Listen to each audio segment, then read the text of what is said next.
You ask Tiger to solve. This deals with linear equations with one unknown. The final result is x equals 30. Let's solve it step by step. Group all x terms on the left side of the equation. Subtract 10 over 3 from both sides. Group the coefficients. Find the lowest common denominator. Multiply the denominators. Multiply the numerators. Combine the fractions. Combine the numerators. Group like terms. Combine the fractions.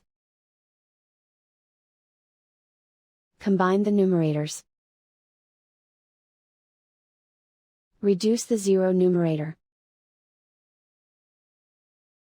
Simplify the arithmetic. Isolate the x. Multiply both sides by inverse fraction 30 over 17.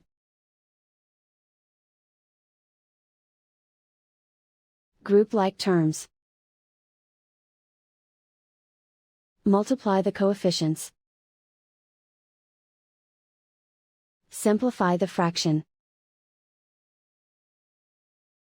Multiply the fractions. Simplify the arithmetic. And so the final result is x equals 30.